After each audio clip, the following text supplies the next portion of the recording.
अस्सलाम वालेकुम dear students. आज हम करेंगे यूनिट नंबर 2 एक्सरसाइज नंबर 2.1 का क्वेश्चन नंबर 4। और फोर्थ क्वेश्चन में आपसे कह रही हैं if it takes 5 seconds to recite कलमाए पाक।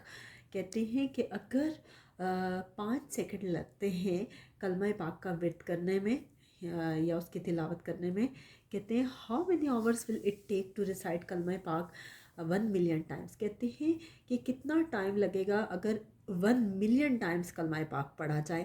कहते हैं कन्वर्ट आवर्स इनटू डेज, घंटों को आपने डेज में कन्वर्ट करना है। Right the answer in standard form, और आंसर को स्टैंडर्ड फॉर्म में लिखना है। तो सबसे पहले तो हम लिखेंगे कि टाइम, इस मार्कर ने लगता है काम करना छोड़ दिया, हम दूसरा यूज़ करते हैं। टाइम टू रिसाइट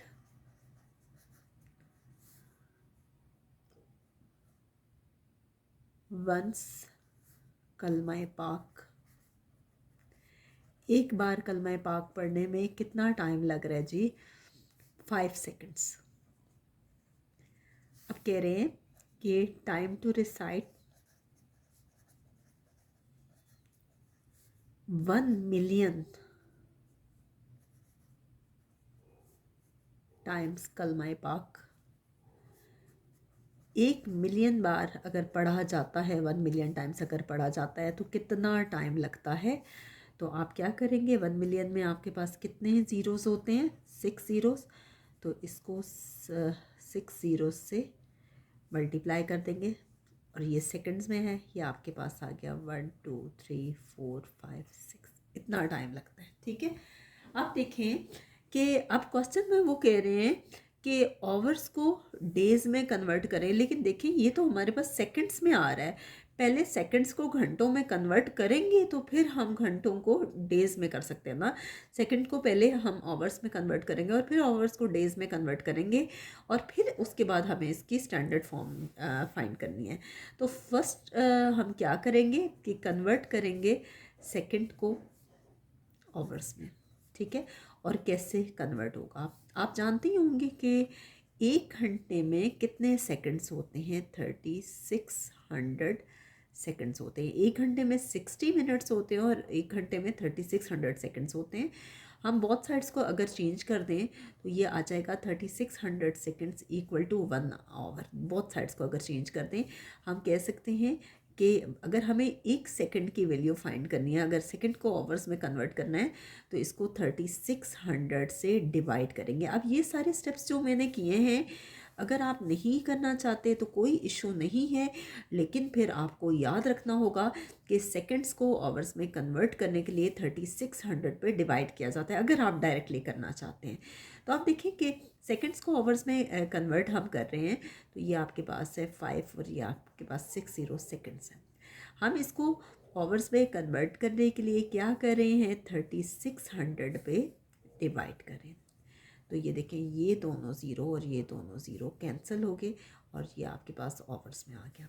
अब ये आपके पास आ गया 5 1 2 3 4 डिवाइडेड बाई 36। अगर आप चाहें तो यहाँ पे कटिंग भी कर सकते हैं, लेकिन इस लेवल पे अगर आपको कैलकुलेटर अलाउ होता है तो आप भी इससे फ़ायदा उठाएं और क्या करें कि इसको डिवाइड कर दें। ये देखें 5 और ये आपके पास है 1 2 3 4 ज़ीरोज़ हैं आपके पास, डिवाइडेड बाय 36, डिवाइडेड बाय 36। ये मैंने किया, ये देखिए आपके सामने आ रहा है 1388.888 है। तो 8 जो है, जब भी नंबर 5 से बड़ा हो, 5 या 5 से बड़ा हो तो पिछला नंबर राउंड ऑफ होके बड़ा हो जाता है, उसमें 1 नंबर ऐड हो जाता है। तो ये आ जाएगा 1388.89। ठीक है, ये आपके पास आ गया 1388.89 आवर्स। ठीक है, अब आपके पास घंटों में वो कन्वर्ट हो गया। अब वो कह रहे हैं क्वेश्चन में कि आवर्स को डेज में कन्वर्ट करें। तो अब हम क्या करेंगे, कन्वर्ट आवर्स इनटू डेज। अब डेज में कन्वर्ट करेंगे। अब देखें कि 1 डे में कितने आवर्स होते हैं? 24 आवर्स होते हैं। एक दिन में 24 घंटे होते हैं। ठीक है, अब देखें कि हमने कन्वर्ट करना है आवर्स को डेज़ में। एक दिन में 24 आवर्स होते हैं। अगर मैं बोथ साइड्स को चेंज करती हूँ तो इक्वेशन में कोई चेंज नहीं आता। अब आवर्स को डेज़ में कन्वर्ट करने के लिए इस 24 को यहाँ डिवाइड करेंगे 1/24। ये जो स्टेप्स मैंने किए हैं, आप ज़रूरी नहीं है कि ये सारे स्टेप्स करें। अगर आप याद रख सकते हैं तो डायरेक्टली याद रख लें कि इसको अगर डेज़ में कन्वर्ट करना है तो डिवाइड करेंगे 24 पे। तो देखिए मैंने 24 पे डिवाइड किया, मैं आपको करके दिखाती हूँ कि 1388.89 डिवाइडेड बाई 24, ठीक है। 24 पे डिवाइड किया हमने, 57.87 आ रहा है। अब स्टेटमेंट में वो ये कह रहे हैं 57.87 डेज़ हमारे पास आ गए।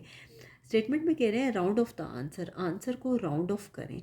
राउंड ऑफ में क्या करते हैं कि कोई नंबर अगर 0 से 5 होता है, 0 से 4 तक, सॉरी, तो पिछले नंबर में कोई चेंज नहीं आता। और अगर 5 से बड़ा नंबर होता है, 5 6 7 8 9, तो पिछला नंबर इंक्रीज़ हो जाता है। अब वो कहते हैं कि डेसिमल पॉइंट को डिस्कार्ड करना है आपने। डेसिमल पॉइंट यहाँ से हमने ख़त्म करना है, तो इसका मतलब है कि हम यहाँ तक राउंड ऑफ करेंगे डेसिमल पॉइंट से पहले तक। तो 8 जो है वो 5 से बड़ा है। जब वो 5 से बड़ा है तो पिछले नंबर में एक नंबर ऐड हो जाएगा, 57 में 1 ऐड होगा, तो यह आपके पास आ जाएगा 58।